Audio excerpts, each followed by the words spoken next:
Friends, welcome to my channel. तो आज हम बात करेंगे कंटोनमेंट बोर्ड देहू रोड में जो 11 वैकेंसीज निकली है डिफरेंट डिफरेंट कैटेगरीज में। इसका जो एप्लीकेशन फॉर्म है वो आपने कैसे भरना है और उसके साथ कौन कौन से डॉक्यूमेंट अटैच करने हैं। जैसे कि हमने बात की थी कंटोनमेंट बोर्ड देहू रोड में वैकेंसीज निकली है असिस्टेंट मेडिकल ऑफिसर की, जूनियर क्लर्क की, स्टाफ नर्स की एंड सैनिटरी इंस्पेक्टर की निकली हुई है। तो यहाँ पे उसका कि आपको एप्लीकेशन फॉर्म जो है उसका कैसे भरना होगा, ऑनलाइन यहाँ पे ऑफलाइन कहाँ से आप जाके डाउनलोड कर सकते हैं। जैसे यहाँ पे इसकी ऑफिशियल वेबसाइट शो हो रही है। आप यहाँ पे जाएंगे application form for the post of AMO junior clerk staff nurse, आप यहाँ पे क्लिक करेंगे तो आपको जो इसका यहाँ पे जो है एप्लीकेशन फॉर्म आपको मिल जाएगा। यहाँ से आपको जो है डाउनलोड करके वो आपने फिल करके सेंड करना होगा। जैसे यहाँ पे हमने क्लिक किया तो इसका ये एप्लीकेशन फॉर्म यहाँ पे ओपन हो गया। तो आपने ये वाला एप्लीकेशन है, फर्स्ट यहाँ पे आपने भरना है कि एप्लीकेशन फॉर्म आ जाएगा आप कौन सी पोस्ट के लिए अप्लाई कर रहे हैं। अगर आप जूनियर क्लर्क के लिए कर रहे हैं आपने इसके ऊपर क्लिक कर देना है। यहाँ पे आपने जो अपनी फोटो टेस्ट करके यहाँ पे फिक्स करनी होगी। इसके ऊपर पीछे आपने जो सिग्नेचर करने हैं अपने, ये साइन करने हैं। देन यहाँ पे आपका नेम आ जाएगा क्या है, यहाँ पे पेरेंटेज हानि आपके पेरेंट्स का नेम आ जाएगा, क्या आपका फादर नेम है। देन यहाँ पे जेंडर आ जाएगा कौन सा है, मेल फीमेल, वो आपने यहाँ पे लिख देना है, कैपिटल लेटर्स में लिखना है। यहाँ पे नेशनैलिटी आ जाएगी, कौन सी नेशनैलिटी है, जैसे इंडियन आ जाएगा। देन यहाँ पे कौन सा रिलीजियस है वो आपने लिख देना है, हिंदू है हिंदू लिख देना है। यहाँ पे आपकी डेट ऑफ बर्थ आ जाएगी क्या है, वो आपने यहाँ पे इसी ईरा में लिखना है जैसे इन्होंने दिया हुआ है। और इसका जो आपको इसके साथ एक प्रूफ जो आपने अटैच करना है, सेल्फ अटेस्टेड फोटोकॉपीज आ जाएगी। यहाँ पे आपकी एज आ जाएगी कि 4 मार्च 2022 को कितनी एज है, कितने साल, कितने मंथ्स एंड कितने डेज हुए हैं। यहाँ पे आपका परमानेंट एड्रेस आ जाएगा, जो भी आपके आधार कार्ड वगैरह में वो आपने यहाँ पे परमानेंट लिख देना है, विद पिन कोड आ जाएगा। यहाँ पे आपका कहीं अगर अभी टेम्परेरी तौर पे रह रहे हैं वो वाला आपने यहाँ पे एड्रेस मेंशन करना होगा विद पिन कोड। अगर सेम है तो आप सेम भी कर सकते हैं। यहाँ पे कैंडिडेट ने अपना एक मोबाइल नंबर भर देना जो उनका करंट एक्टिव, और ये उन्होंने पूरे प्रोसेस के दौरान एक्टिव ही रखना है, किसी अदर को नहीं देना है। ये इन्होंने स्पेशली मेंशन किया हुआ है कि उनके पास एक valid email ID and mobile number जरूर होना चाहिए, वो उन्होंने किसी और को नहीं देना, ना ही उन्होंने चेंज करनी है। यहाँ पे उन्होंने एक ईमेल आईडी भरनी है।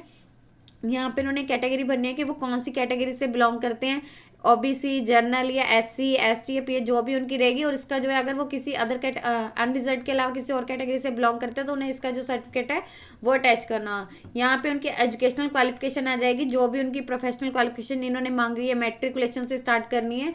यहाँ पे उनकी 10th की आ जाएगी, कौन से ईयर में पास किए, कौन से बोर्ड से पास किए, कौन से सब्जेक्ट थे, कितनी उनकी परसेंटेज है।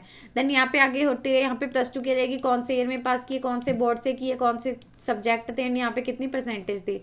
जैसे इसमें जो मिनिमम मांगी हुई है आप उसके अकॉर्डिंग यहाँ पे लिख दीजिएगा। जैसे यहाँ पे इन्होंने कुछ एएमओ में इन्होंने आगे मांगी है, पीएचडी वगैरह मांगी है, तो उसके आगे आगे आ जाएगी। जैसे उसमें ग्रेजुएशन है उसके बाद भी आ जाएगी, वो आपने यहाँ पे लिख देनी है कि हाँ ये मांगी गई है। आप जौन सी कैटेगरी जौन सा भी इसमें पोस्ट यहाँ पे चूज करेंगे उसके अकॉर्डिंग यहाँ पे आपने जो अपनी लिख देनी है। डिटेल्स ऑफ प्रीवियस एक्सपीरियंस, अगर आपके पास कोई एक्सपीरियंस है तो वो आपने यहाँ पे लिख देना, और उसका जो आपको इसके साथ सर्टिफिकेट भी अटैच करना पड़ेगा। आपको इसके भी सर्टिफिकेट इसके साथ जो सेल्फ अटेस्टेड फोटोकॉपीज अटैच करनी है। यहाँ पे लिखे है कि कोई आपके अगेंस्ट कोई कोर्ट में प्रोसिक्यूशन कुछ ऐसा पेंडिंग तो नहीं है, यहाँ पे यस कर देना है, अगर नो है तो आपने नो कर देना है। देन कुछ ऐसा यहाँ पे लिख देना है, अगर है तो आपने लिख देना है, देन अगर नो है तो आपने नो लिख देना है।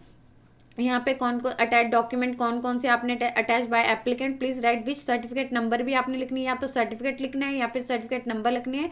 अगेंस्ट रिक्वायर्ड डॉक्यूमेंट, जो भी आपने यहाँ पे डॉक्यूमेंट है, जैसे डेट ऑफ बर्थ का सर्टिफिकेट के रिगार्डिंग आपने कौन सा है, मेट्रिकुलेशन का है, यहाँ पे आप उसका सर्टिफिकेट नंबर भी लिख सकते हैं, या फिर लिख सकते हैं कि हाँ जो भी आपका मैट्रिक का, जैसे यहाँ पे इन्होंने मांगा सर्टिफिकेट भी लिख सकते हैं कि हाँ मेरा इसका सर्टिफिकेट है। यहाँ पे कास्ट सर्टिफिकेट आ जाएगा, नॉन क्रीमी सर्टिफिकेट जैसे ओबीसी का है वो आपने यहाँ पे लिख देना, नंबर लिख देना अगर नंबर है तो। यहाँ पे सर्टिफिकेट रिगार्डिंग अगर आपने एक्स सर्विस मैन या पीडब्ल्यूबीडी आपने यहाँ पे नंबर लिख देना है। यहाँ पे मेट्रिकुलेशन का आ जाएगा कि हाँ, यहाँ पे एचएससी का आ जाएगा, आपका 12th का आपने लिख देना है। यहाँ पे आपका सर्टिफिकेट ऑफ ग्रेजुएशन का आ जाएगा, उसका नंबर लिख देना है। देन यहाँ पे आ जाएगा कि अगर नहीं है तो आपने लिखना है, अगर नहीं है तो आपने एनए लिख देना है। जैसे आपने इधर कैटेगरी अगर यहाँ पे नहीं है तो यहाँ आप एनए लिख सकते हैं। देन ये तो आपने करने ही करने, टू सेल्फ एड्रेस एनवलप ये तो आपने सेंड करने ही करने, ये आपको येस करने पड़ेंगे। देन यहाँ पे 2 self coloured passport size photo वो भी आपने सेंड करनी है, वो भी आपको येस करनी पड़ेंगी। टोटल इन्होंने 3 मांगी है, एक आपने इसके साथ जैसे यहाँ पे एक आपने पेस्ट करनी होगी और 2 जो है इसके साथ अटैच करनी है। जैसे यहाँ पे इन्होंने बोला 2 अटैच करनी है। यहाँ पे आपका आइडेंटिटी कार्ड की जो आपने फोटोकॉपी सेंड करनी है, कौन सा आपने यहाँ से चूज कर देना है। जैसे आधार कार्ड है तो यहाँ पे आप लिख देंगे कि आधार कार्ड, या अगर कोई भी अदर करते हैं तो आप यहाँ पे उसका नेम लिख देना है, यहाँ पे उसका आइडेंटिटी कार्ड का नंबर आ जाएगा जो भी आपका रहेगा। यहाँ पे आपकी एप्लीकेशन फीस आ जाएगी। जैसे इन्होंने कुछ कैटेगरीज को छूट दी थी, अगर आप उनसे अदर में बिलोंग करते हैं, जैसे इन्होंने SC ST PA transgender and ex serviceman को छूट दी थी, अगर आप अदर कैटेगरी में, तो आपको जो है यहाँ पे डिमांड ड्राफ्ट नंबर लिखना होगा, कौन से बैंक से इशू एंड कौन सी डेट को हुआ होगा वो आपने लिखना है। देन लिखे कि कैंडिडेट को जो भी इन्होंने डॉक्यूमेंट सबमिट किए होंगे यहाँ पे जो इन्होंने बताए हुए हैं, इनकी जो सेल्फ अटेस्टेड कॉपी जो भी अब डॉक्यूमेंट है अपने एप्लीकेशन फॉर्म के साथ जो इन्होंने एड्रेस दिया था वहाँ पे सेंड करनी है। यहाँ पे डिक्लेरेशन दिया हुआ है कि मैंने जो भी इसमें डिटेल्स भरी है मेरे अकॉर्डिंग ट्रू एंड मेरी नॉलेज के अकॉर्डिंग, अगर कुछ भी गलत लगता है तो मेरे जो है कैंडिडेचर को कैंसिल किया जा सकता है।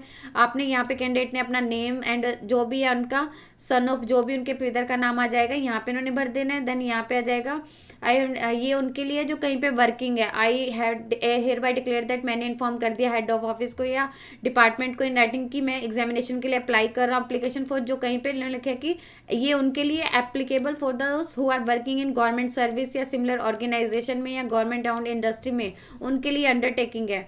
यहाँ पे कैंडिडेट ने अपने सिग्नेचर कर देने हैं कि हाँ जो भी उनके नेम वगैरह है, कौन से प्लेस से वो फॉर्म भर रहे हैं एंड कौन सी डेट को भर रहे हैं। तो ये जो इन्होंने अपना एप्लीकेशन फॉर्म है ये पूरा भरना है, और जो जो चीज़ें इन्होंने दी हैं वो सारी अटेस्ट करनी है। इसके साथ उन्होंने सेल्फ अटेस्ट जरूर करनी है जो इन्होंने दिए हुए हैं। अगर आपका कोई भी एक डॉक्यूमेंट भी मिसमैच हो गया तो आपके जो एप्लीकेशन फॉर्म को सीधा रिजेक्ट कर दिया जाएगा, बिना एक सिंगल रीजन की वजह से भी किया जा सकता है कि अगर आपने इस पे 2 सेल्फ एनवेलप की जगह एक एनवेलप भेज दिया, और जो इन्होंने इस पे कहा था कि एक फिक्स भी करनी होगी इसके साथ, वो आपने इसके ऊपर लगानी भी है। जो भी इन्होंने कहा था कि 10 रुपीज़ की है वो आपने फिक्स करके जो इसका एड्रेस दिया हुआ है उस पर सेंड कर देनी है। यदि आपको इससे रिलेटेड और अधिक जानकारी चाहिए तो आप इसकी ऑफिशियल वेबसाइट पर जाकर चेक कर सकते हैं, जिसका लिंक मैं आपको डिस्क्रिप्शन बॉक्स में डाल दूंगी।